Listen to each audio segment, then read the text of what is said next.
Buenos días, ¿cómo les va? Nos volvemos a encontrar en este caso para compartir nuestra clase de principios de comunicación celular. Ustedes saben, entienden perfectamente, más en los días que corren, que la comunicación entre las partes de un todo es esencial para cualquier logro colectivo. El paso de la unicelularidad a la pluricelularidad implicó un desafío adicional para estos organismos emergentes, la comunicación entre las células constituyentes. El mantenimiento de la homeostasis de un organismo pluricelular se logra precisamente gracias a la eficiente comunicación entre sus células constituyentes. La pérdida del control social, la pérdida de la comunicación entre las células, puede dar origen a procesos patológicos, el más conspicuo de los cuales tal vez sea la pérdida del control social en un tumor. La comunicación entre células de un organismo pluricelular puede darse a partir de distintos mecanismos que de alguna manera ponen en juego la distancia que separa a las células que se están comunicando o a la distancia que tiene que recorrer una señal para actuar desde la célula que la produce a la célula diana. El primer mecanismo, que de alguna manera ya hemos desarrollado en clases precedentes, tiene que ver con lo que son las comunicaciones a través de interacciones directas, ¿sí? O contactos dependientes, importantes tanto para el desarrollo como para la respuesta inmune, de células entre sí y de células con la matriz. Como pueden ver en esta diapositiva, muchas células contactan con otras a través de proteínas transmembrana directamente que unen una célula con otra y a su vez unen a una célula con el citoesqueleto. Dentro de este grupo de interacciones, que ya las hemos, como les mencioné, desarrollados en clases precedentes, una de las importantes que tiene que ver con algunos procesos de señalización que hacen a lo que es la adhesión de una célula a un determinado sustrato o a una determinada matriz, ¿sí? O su desplazamiento de una región del organismo a otra, son las adhesiones focales. En esas adhesiones focales o contactos focales, donde a través de una serie de proteínas denominadas integrinas, una célula interacciona con su matriz. Estas integrinas, que también pueden ser consideradas de un modo similar a lo que es un receptor clásico, son proteínas transmembrana que relacionan proteínas del ambiente extracelular o señales del ambiente extracelular con un aparato de transducción o de conversión de esa señal en una respuesta al interior de la célula. Como vamos a ver más adelante, la mayoría de los procesos de señalización implican un cambio en el estado de fosforilaciones de las proteínas, y este cambio en la fosforilación o estado de fosforilación de una proteína en parte es el determinante de la respuesta. Esos cambios en las fosforilaciones de las proteínas están dados básicamente por la activación de unas proteínas especiales que se llaman quinasas. En el caso particular de los contactos focales o las adhesiones focales, la interacción con un determinado sustrato con una determinada proteína de la matriz dispara la activación de lo que se conocen como quinasas de adhesión focal o FAC quinasas. La activación de estas quinasas, ¿sí?, a través de la activación de las integrinas transmembrana, que como les dije actúan de un modo similar a un receptor clásico, puede llevar a procesos que tienen que ver con la desorganización de las adhesiones focales, lo cual es un prerequisito para la migración celular. Como les mencioné en la primera diapositiva también, la alteración en estos procesos de interacción o de comunicación entre células o con la matriz puede llevar a procesos patológicos. En este caso, como ejemplo nada más, no es que ustedes tengan que saber esto, sino simplemente como a modo ilustrativo, fíjense acá en este tipo de patología, ¿sí?, que implica el crecimiento de las células y su migración. Fíjense cómo esta quinasa, ¿sí?, de contacto focal está más desarrollada que en una célula normal o que no presenta esa patología. Fíjense, en este caso lo que tenemos es una técnica que se llama Western blot, que permite identificar proteínas, y acá estamos identificando nuestra FAK quinasa. Fíjense que en el caso de estas células con un proceso patológico, esta FAK quinasa está sobreexpresada respecto a lo que es el tejido normal. Bueno, como les dije también en la primera diapositiva, la comunicación contacto dependiente es muy importante durante el desarrollo y la respuesta inmune. En este caso lo que tienen representado es la comunicación de una célula presentadora de antígeno, APC, y el linfocito T mediante la interacción de proteínas de membrana también. Como les recuerdo, entonces, estos son interacciones de una célula con otra a través de un contacto dependiente. También vayamos adelantándonos a lo que vamos a ver a lo largo de estas clases. La interacción o la activación de ese receptor de membrana, normalmente transmembrana, lleva a la activación de una serie de proteínas o de un dispositivo que transduce, que convierte esa señal extracelular en una señal intracelular. Normalmente eso converge a la activación de proteínas quinasa, es decir, proteínas que fosforilan a otras proteínas, por ejemplo la proteína quinasa C en este caso, o los que se conocen como MAP quinasa, y resultado del cambio en el estado de fosforilación de la proteína blanco tenemos la respuesta. En este caso, por ejemplo, la expresión génica de determinados genes, ¿sí?, y la entrada de esta célula en el ciclo celular, o por ejemplo, como menciona acá, en el reacondicionamiento o el rearmado del citoesqueleto, ¿sí? Entonces tenemos la interacción, en este caso directa, contacto dependiente proteína-proteína, la transducción de esa señal, el cambio en la actividad de una quinasa, el cambio en el estado de fosforilación de una proteína y la respuesta. Esto que estamos viendo en este proceso particular lo vamos a ver en general para la mayoría de los procesos de comunicación que vayamos desarrollando en esta clase. El otro tipo de comunicación puede darse a través de lo que se llaman uniones gap, es decir, a través de la conexión directa entre el citoplasma de dos células vecinas a través o mediada por unas estructuras proteicas que se conocen con el nombre de conexones, que pueden cambiar de conformación y permitir o no la comunicación del citosol acuoso de una célula con el citosol acuoso de una célula vecina. Estas uniones gap, ¿sí?, como les digo, ponen en contacto el citoplasma de dos células a través de un canal acuoso que permite el intercambio de pequeñas moléculas. Esas pequeñas moléculas pueden ser calcio, nucleótidos, que son claves en los procesos de señalización. Bueno, acá tenemos por ejemplo dos micrografías, una micrografía de transmisión y una de barrido, que muestran la disposición de este tipo de uniones gap. En este caso es en un tejido cardíaco y sirven para una comunicación rápida, eficiente y coordinada de grupos de células vecinas. Estos dos tipos de comunicación que estuvimos viendo hasta ahora, la comunicación por un contacto directo de proteínas o la comunicación de los citosoles a través de un canal acuoso generados por estas proteínas denominadas conexinas, son dos mecanismos de señalización que ya hemos visto en clases precedentes. Lo que nosotros básicamente nos vamos a centrar en esta clase o en estas clases, ¿sí?, tiene que ver con la comunicación de células que están separadas a diferentes distancias y que esa comunicación se lleva adelante a través básicamente de la secreción de una molécula extracelular. O sea que, como modelo general de lo que vamos a ver en estas clases, tenemos una célula productora de la señal en sí y la célula que la recibe. Esa recepción de la célula vamos a llamar la célula blanca o célula diano, opera, ¿sí?, a través de receptores. Receptores que pueden estar en la superficie de la membrana de la célula que recibe la señal o que pueden estar en el interior de esa célula, ya sea en el citoplasma o en el núcleo.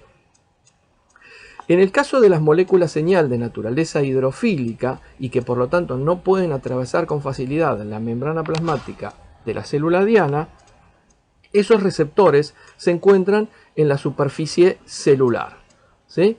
En el caso de las moléculas con naturaleza hidrofóbica, que sí pueden atravesar las membranas por procesos de difusión simple, los receptores se encuentran al interior de la célula, ya sea en el citosol o en el núcleo.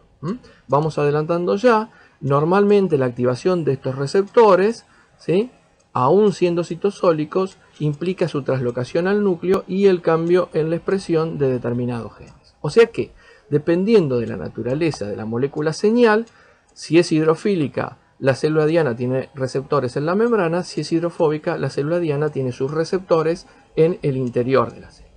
Lo que tenemos que sacar en concreto de esta diapositiva es que tenemos una célula que produce la señal, acá no está representada, ¿sí?, la célula productora de la señal en sí, que puede ser hidrofílica o hidrofóbica, y la célula que recibe esa señal, que debe poseer para ello un receptor. Esos receptores, como ya sabemos por la clase de membrana, son proteínas, y dependiendo de la naturaleza de la señal, son proteínas transmembrana o son proteínas intracelulares, citosólicas o nucleares. También, como concepto general que vamos a ir viendo para cada caso particular, una vez que la señal o la molécula señal hidrofílica interacciona con un receptor de membrana, ¿sí?, o sea que aparte de la señal necesitamos la proteína receptora, eso activa una serie de cambios a nivel de proteínas intracelulares que se conoce con el nombre de proceso de transducción de esa señal, cómo esa señal adquiere significado al interior de la célula. En general eso se logra a partir de la generación de pequeñas moléculas que de algún modo retoman el mensaje extracelular al interior de la célula, que se conocen como segundos mensajeros. Algunos de los segundos mensajeros que nosotros vamos a ver en estas clases son el calcio, el AMP cíclico, el diacilglicerol, el inositol trifosfato. Ya los vamos a ir desarrollando punto por punto. La cuestión es que el cambio en estas proteínas de señalización intracelular, o los cambios en estas proteínas intracelulares de señalización, la generación de esos segundos mensajeros, lleva a la activación de lo que llamamos proteínas efectoras. Esas proteínas efectoras pueden generar cambios a nivel de proteínas del citoesqueleto, a nivel de enzimas del metabolismo intermedio de una célula, o pueden producir cambios en lo que es el proceso de transcripción génica. Cualquiera de esos cambios, o la asociación de esos cambios, lleva a la respuesta. Bien, esto es un modelo general. En el caso de que la molécula sea hidrofílica, ¿sí?, como dijimos, su receptor va a estar en la membrana. En el caso de que la molécula sea hidrofóbica, ese receptor va a ser intracelular y también pueden operar algunos de estos efectos, ¿sí?, como por ejemplo el cambio en la activación de proteínas de la regulación génica. Dependiendo cuál sea la distancia que separa a la célula que produce la señal en sí, y la célula blanco o diana, tenemos diferentes modelos o diferentes tipos de señalización química. Como señal, o la naturaleza química de la señal es sumamente variada. Cuando hablamos de una señal, podemos estar hablando de una proteína, de un péptido, de un aminoácido, nucleótidos, esteroides, retinoides, derivados de ácidos grasos o incluso de gases. El primer caso que nosotros vamos a ver es el que tenemos representado en esta diapositiva, que es lo que se conoce como señalización parácrina, donde la molécula señal o mediador químico local actúa sobre células vecinas de un tipo diferente a la célula que la produce. Obviamente, para poder reaccionar o responder a esta señal, esa célula vecina debe poseer el receptor. Este tipo de proceso de señalización parácrina involucra a una molécula señal que, como dijimos, puede ser de naturaleza muy variada y que no difunde muy lejos, no sale del espacio del intersticio, no alcanza la circulación o el torrente sanguíneo. Y esto tiene que ver con que esa molécula señal rápidamente es captada por células vecinas o destruida por enzimas que están presentes en las matrices celular o incluso inmovilizada en esa matriz. Este tipo de señalización o de proceso de señalización implica la toma de decisiones coordinadas que llevan adelante tipos celulares o conjuntos de células en vecindad con la célula productora de esa señal. Un caso más extremo, que es el que tenemos representado acá abajo, tiene que ver con la presencia de receptores para moléculas señal que la misma célula produce. Es lo que se conoce como señalización autócrina. Es decir, que la célula que produce la señal puede a su vez recibirla y responder a esa señal. Esto es importante, sobre todo cuando tenemos grupos de células idénticas que de este modo entonces reciben y refuerzan una señal. Por ejemplo, algunas células cancerosas muchas veces producen señales extracelulares que estimulan su propia supervivencia y proliferación. Entonces, a diferencia de la señalización parácrina, en la señalización autócrina, ¿sí?, la molécula señal puede ser recibida por la misma célula o por células del mismo tipo que están en la vecindad de la célula productora. En el caso particular que tenemos representado en esta diapositiva, ¿sí?, un nuevo tipo de señalización, en este caso señalización sináptica, particularmente sinapsis química, donde hay una célula que produce la señal, la célula presináptica, en este caso una neurona, la señal en sí, en este caso conocida como neurotransmisor, que es secretado al espacio sináptico, y la célula postsináptica, que puede ser otra neurona, una célula muscular o incluso una célula glandular. Entonces este es el tipo de señalización sináptica, donde si bien el cuerpo de las dos células, el cuerpo de la neurona y el cuerpo de la célula postsináptica, pueden estar separadas por una mayor distancia, podemos estar hablando a centímetros o incluso a 1 metro, ¿sí?, la señal en sí recorre una distancia muy pequeña que tiene que ver con los 100 nanómetros de diámetro que aproximadamente tiene ese espacio sináptico y que por lo tanto puede hacerlo a una elevada velocidad. Ese espacio lo recorre en milisegundos, lo cual hace que esta sea una de las respuestas de mayor velocidad dentro de las que vamos a mencionar, alcanzando en algunos casos los 100 metros por segundo. La señal llega a la célula postsináptica entonces de una manera muy rápida y específica y, como les digo, es la de mayor velocidad y precisión espaciotemporal. Otra cosa interesante es que esa molécula señal en el espacio sináptico no tiene demasiada oportunidad de difundir y escapar de este espacio como para alcanzar a células vecinas o incluso el torrente sanguíneo, por lo cual alcanza una concentración local relativamente elevada, del orden de los 5 por 10 a la menos 4 molar, lo cual es bastante más alto o concentrado que lo que es la concentración que pueden alcanzar otras moléculas señal en el espacio o en la superficie de la célula blanco. Existen distintos mecanismos que hacen que la molécula señal no pueda escapar del intersticio, de un modo similar a lo que habíamos visto para la señalización parácrina. La señal puede inmovilizarse en la matriz extracelular, puede ser degradada en ese espacio sináptico a partir de la presencia de algunas enzimas, ¿sí?, que destruyen el neurotransmisor, o puede ser recaptado por la neurona que lo produjo, o la célula presináptica que lo produjo. Este último caso, vamos como dato ilustrativo, lo van a ver más adelante cuando cursen otras materias, básicamente en farmacología, ¿sí? La alteración o la modificación química del proceso de recaptura de un neurotransmisor puede ser utilizado con fines terapéuticos.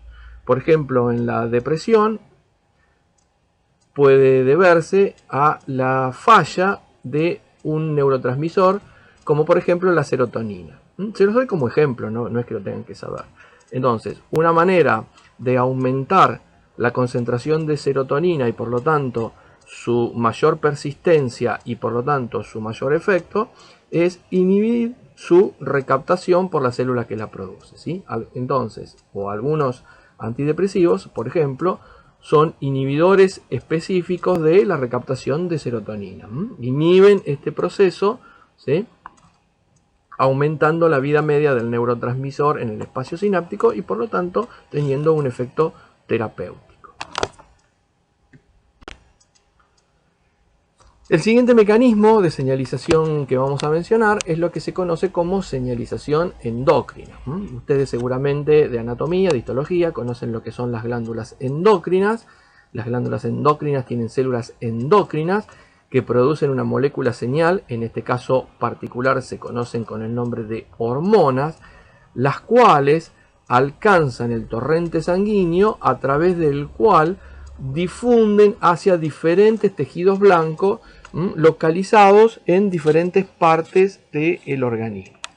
En el caso de esta señalización endocrina, básicamente la difusión depende de su transporte en sangre y por lo tanto es un proceso relativamente lento si lo comparamos con los procesos que vimos anteriormente.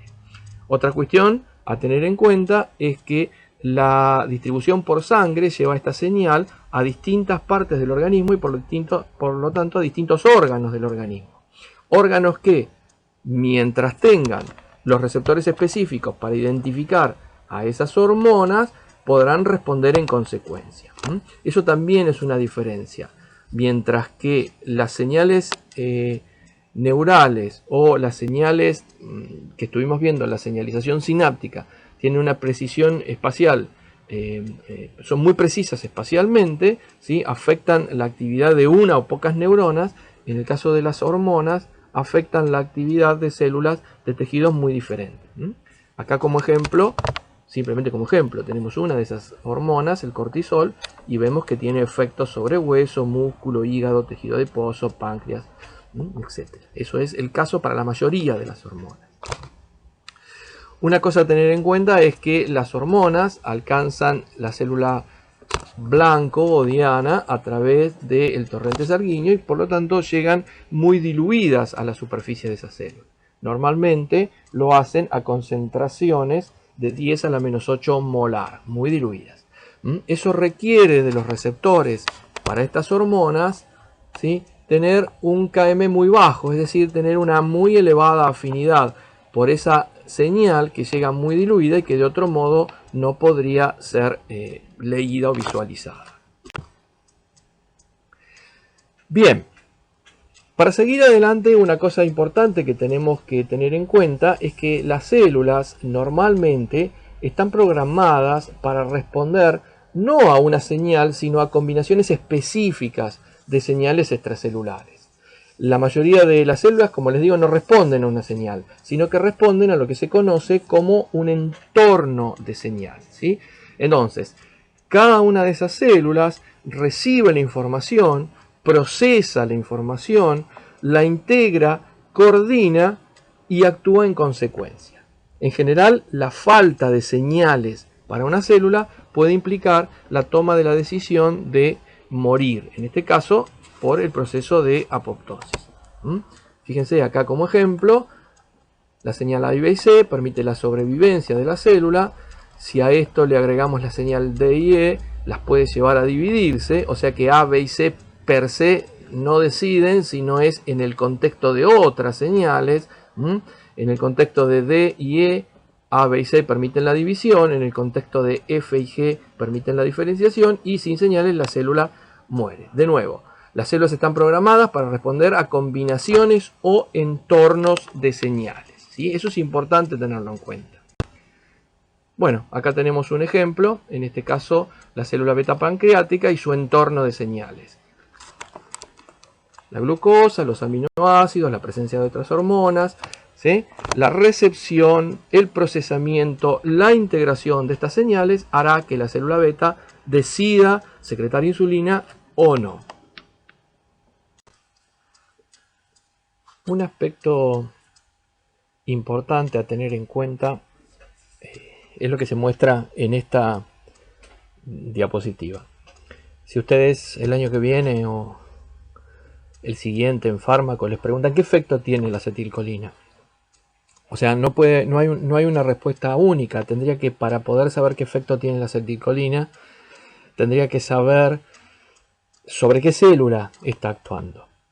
O sea, una misma molécula señal, en este caso ejemplificado con acetilcolina, puede inducir diferentes respuestas dependiendo del tipo celular sobre el cual esa molécula actúa y básicamente sobre qué receptor tiene esa célula para esa molécula señal y eventualmente qué aparato para traducir esa señal y convertirla en una respuesta tiene esa molécula.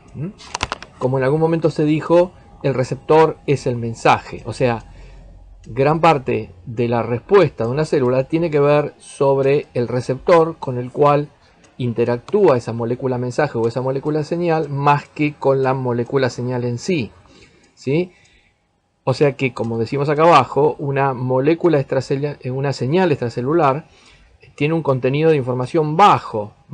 Per se, no es posible saber cuál va a ser su efecto. Solo induce a una célula a responder de acuerdo a cuáles son los genes que esa célula en particular está expresando en ese momento. En el caso puntual, lo que tenemos acá arriba es el efecto de acetilcolina sobre las células marcapaso del corazón, sobre glándulas salivales y sobre el músculo esquelético. Fíjense, por ejemplo, que actuando o interaccionando la acetilcolina con el mismo receptor en la célula marcapaso del corazón y la célula de una glándula salival, la respuesta es diferente. En este caso hay una modificación del disparo de potenciales de acción. En este caso hay una respuesta que tiene que ver con la secreción de el producto de esa glándula. En el caso de la célula muscular esquelética, fíjense que la respuesta es de contracción. O sea que tenemos tres respuestas diferentes dependiendo cuál es la maquinaria de transducción intracelular a través de la cual se procesa esa señal y se convierte en una respuesta, o del receptor. Acá varía la maquinaria intracelular, acá varía el receptor, ¿sí? El receptor es el mensaje. De nuevo, parte de la acción de una molécula señal no depende de la molécula señal en sí, sino de sobre qué receptor actúa esa molécula señal y con qué aparato o con qué mecanismo intracelular se transduce y se convierte en una respuesta. Lo que vamos a empezar acá a hablar es de las moléculas señal hidrofóbicas. Habíamos dicho que las moléculas señal hidrofóbicas no necesitaban un receptor en la membrana plasmática porque la podían atravesar libremente, pero sí necesitaban un receptor intracelular, ¿sí?, con el cual interaccionar.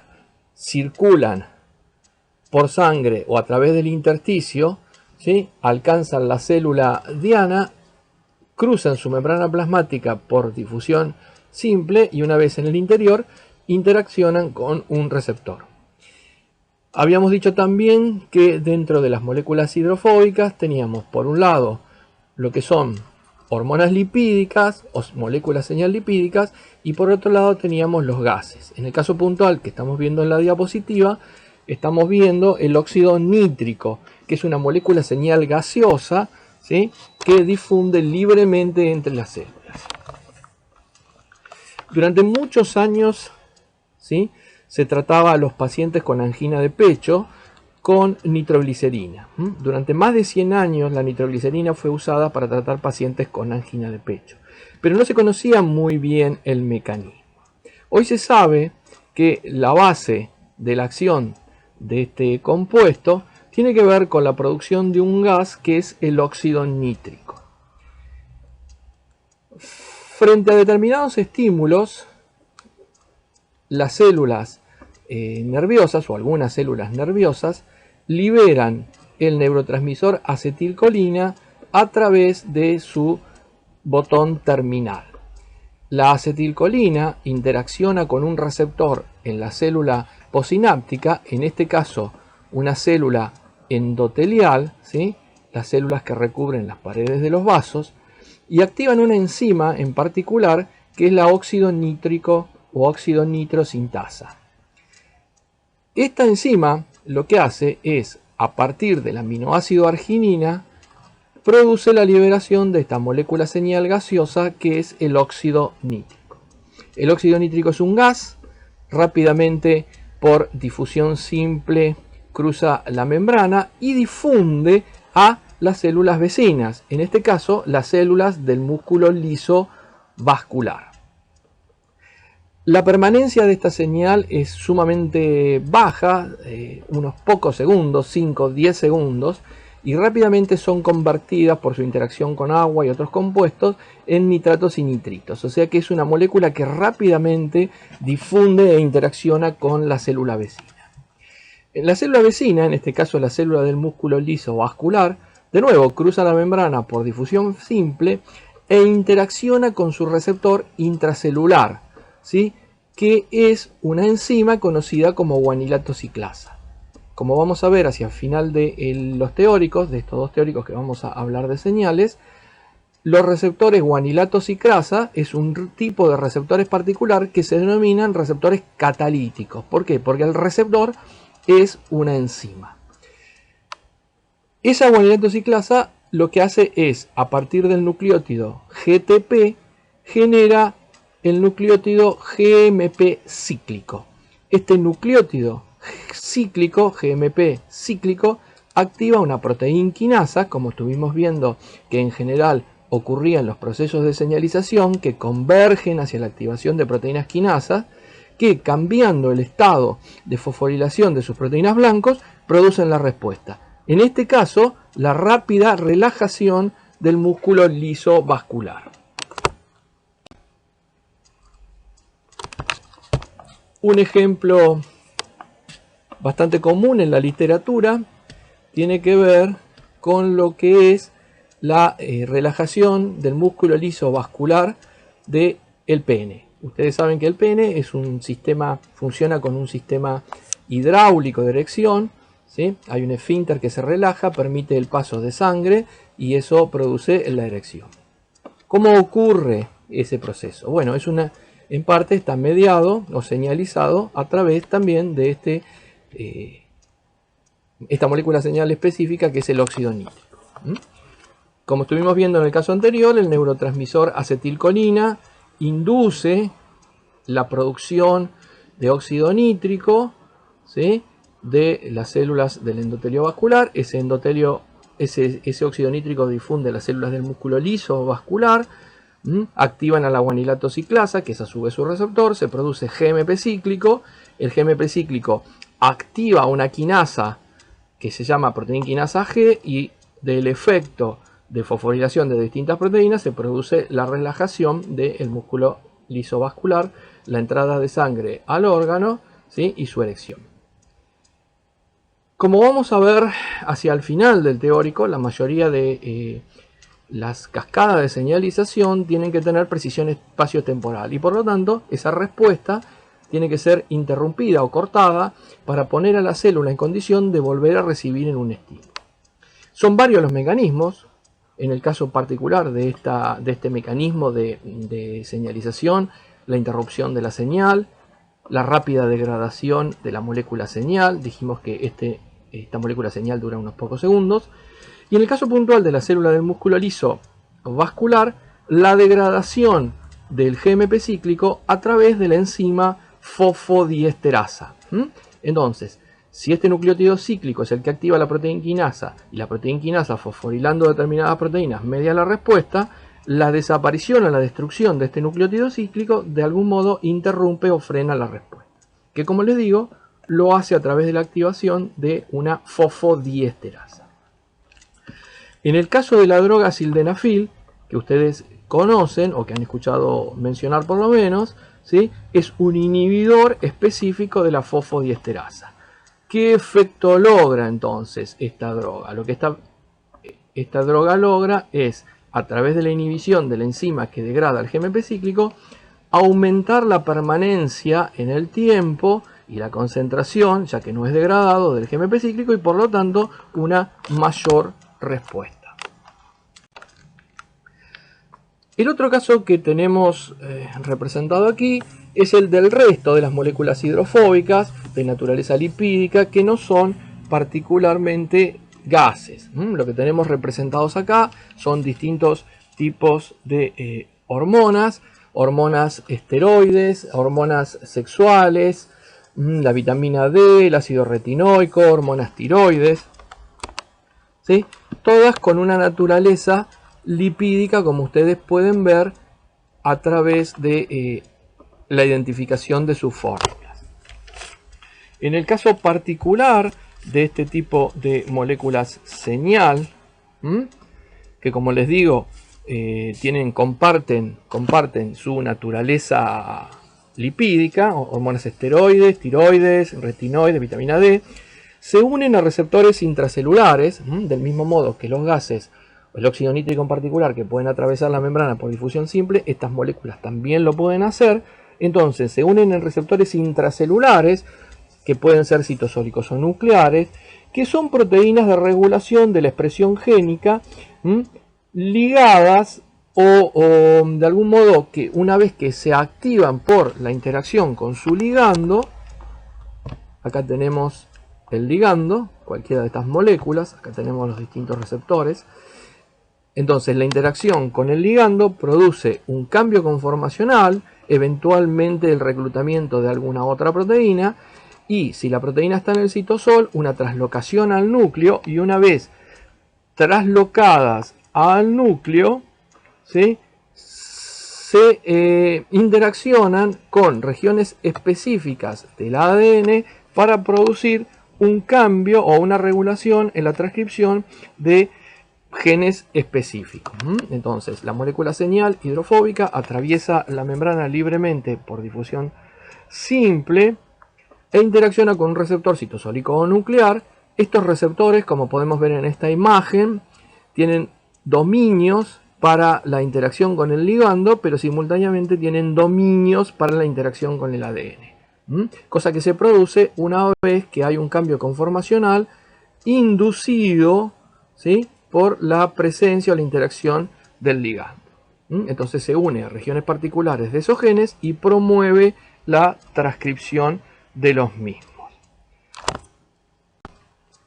Bueno, acá tenemos un esquema, no es para que lo sepan, lo conozcan, es simplemente para ilustrar cómo estos mecanismos de señalización que nosotros disecamos en sus componentes más básicos y los presentamos de una manera didáctica resumida, en la realidad son vías complejas de activación e inactivación de determinadas proteínas que van desde la producción de la molécula señal, fíjense, en este caso es la hormona testosterona, ¿sí?, su transporte a través de la membrana de la célula blanco, su interacción con el receptor, los cambios que ese receptor experimenta, su traslocación al núcleo, su interacción con determinado segmento del ADN conjuntamente con algunas otras proteínas activadoras o coactivadoras y la respuesta transcripcional de esa célula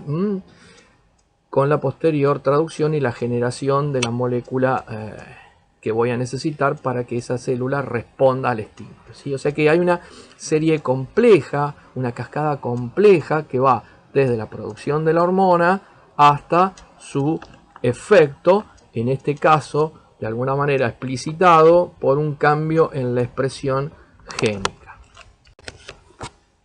Como les dije hace un ratito, este tipo de señales hidrofóbicas persisten por más tiempo en sangre que algunas otras señales de naturaleza hidrofílica, y por lo tanto algunas de estas efectos o respuestas tienen duraciones o persistencias de horas y en algunos casos de días, ¿sí? O sea que las respuestas que median normalmente son de más larga duración.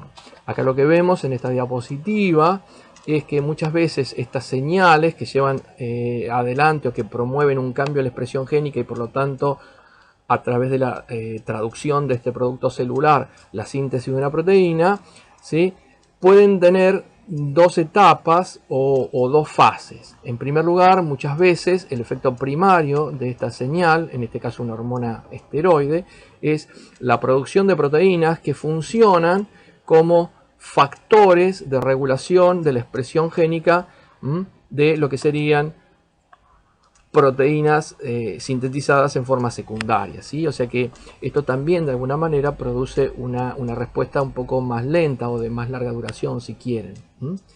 Hay un cambio en la expresión génica, primariamente mediado por un cambio en la expresión de proteínas del control de la expresión génica, que a su vez actúan para producir, ¿sí?, lo que serían esas proteínas de respuesta secundaria, que son las que finalmente van a llevar adelante el efecto que esa molécula señal tiene sobre la célula. Cuando nosotros estamos hablando de moléculas señal hidrofílicas y que por lo tanto no pueden cruzar a través de la membrana plasmática, es necesaria la presencia de receptores de membrana, ¿sí?, con los cuales esta proteína tiene que interaccionar para, a partir de esa interacción y un cambio conformacional en ese receptor, producir una modificación de una cascada de señalización intracelular que lleve a la generación de una respuesta. Lo que nosotros vamos a ver o vamos a desarrollar de alguna manera un poquito más son tres clases principales de receptores de membrana. Los receptores de membrana que son canales o están ligados a canales, ¿sí? Donde la interacción del ligando con el receptor produce un cambio conformacional en un canal y por lo tanto un cambio en una corriente iónica. Los receptores que son o están asociados a enzimas, que se conocen como receptores catalíticos, la interacción de la molécula señal con el receptor lo activa y esta activación lleva a una actividad enzimática de ese receptor, como les digo, en forma directa, ¿sí? El receptor es la enzima o el receptor está asociado directamente a una enzima. Y el tercer mecanismo, y tal vez el más ubicuo, el más extendido, el que utilizan la mayoría de los procesos de señalización celular, es aquel mecanismo donde el receptor está acoplado al efector, que puede ser una enzima, pero también puede ser un canal, a través de una proteína G, unas proteínas particulares triméricas que tienen la capacidad de unir nucleótidos de G, ¿sí? Ahora vamos a ver un poquito más adelante. Entonces se conocen como receptores acoplados o asociados a proteína G. Receptores que son canales, receptores que son enzimas o receptores asociados a enzimas o canales a través de proteína G. Como mencionamos anteriormente, los receptores de membrana o la activación de receptores de membrana por una molécula señal extracelular disparan una vía de señalización intracelular. Es decir, que al interior de la célula que está siendo señalizada, esta interacción de un ligando particular o señal con su receptor activa una cascada intracelular transductora de esa señal. Esta cascada intracelular tiene algunas características que también hemos comentado. En primer lugar, hay distintos niveles o participación de proteínas que forman mecanismos de adaptación o de amplificación de la molécula señal que conllevan a la generación de lo que se conoce como un segundo mensajero, ¿sí? O sea que el significado de esta molécula señal extracelular se convierte o adquiere significado al interior de la célula con la generación de una pequeña molécula o mediador que se conoce como segundo mensajero. Mencionamos el calcio como segundo mensajero, muchos nucleótidos cíclicos, como por ejemplo el MP cíclico, derivados de lípidos como el inositol trifosfato o el diacilglicerol. Todos esos constituyen segundos mensajeros. Estas cascadas que tienen varios pasos al interior de la célula para traducir esa señal, aparte de servir como mecanismo de amplificación, fíjense, de una molécula señal tenemos varias moléculas mediadoras intracelulares.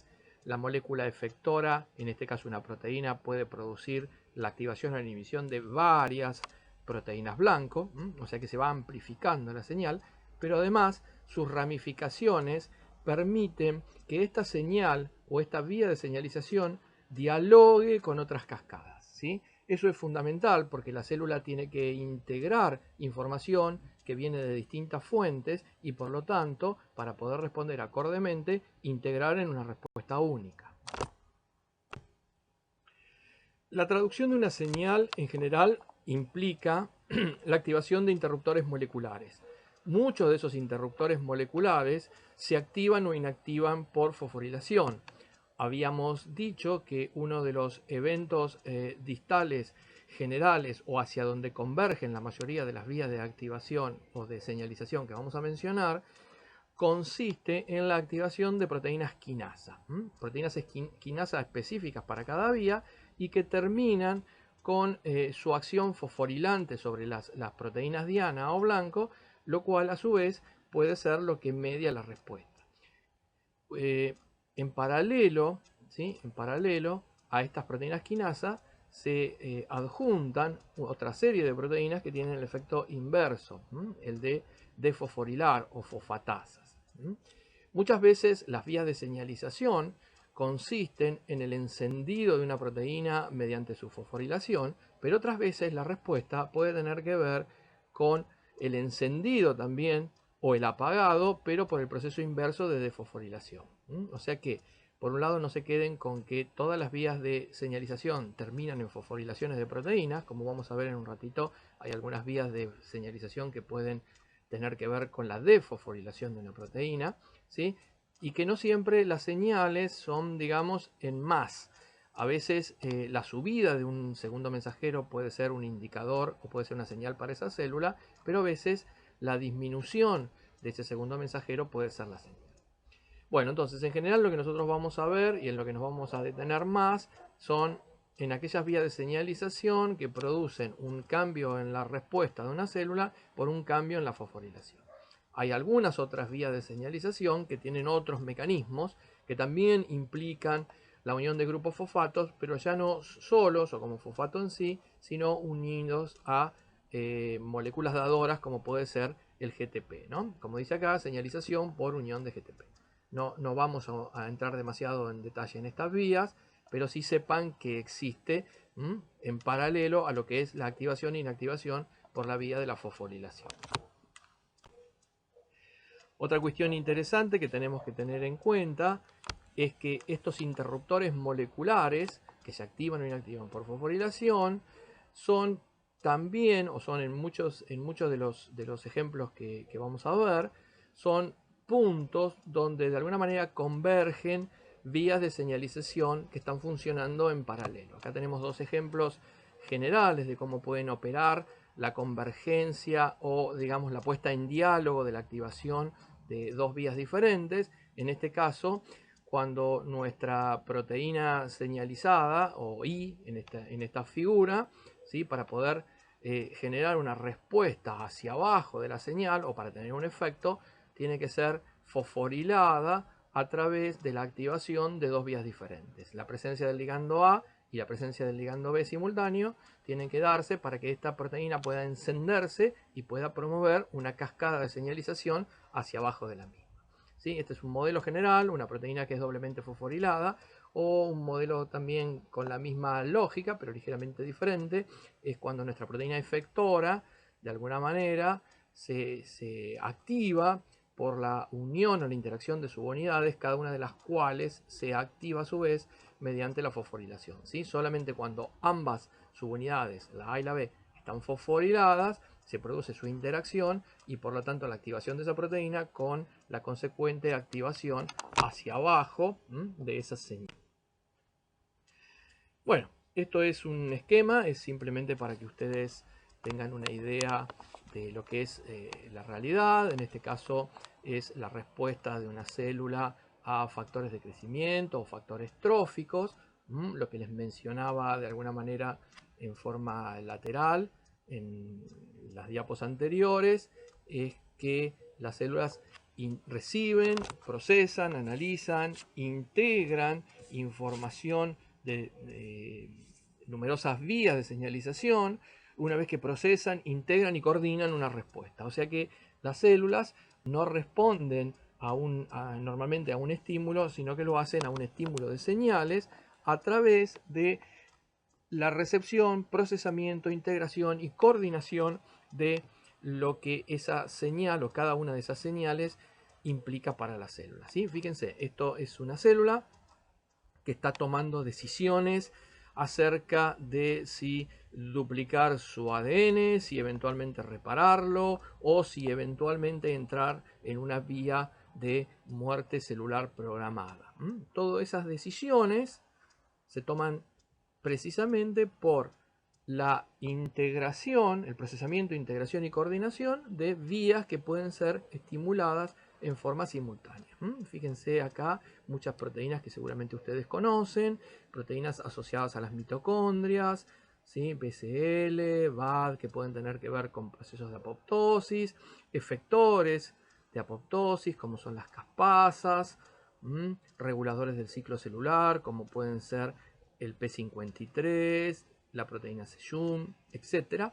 ¿Sí? Y otra cosa que también habíamos mencionado, fíjense que en esas vías de señalización muchas veces hay quinasas, ¿sí? Hay quinasas o proteínas que fosforilan a otras proteínas y parte de la respuesta de alguna manera está condicionada por ese cambio en el estado de fosforilación de las proteínas.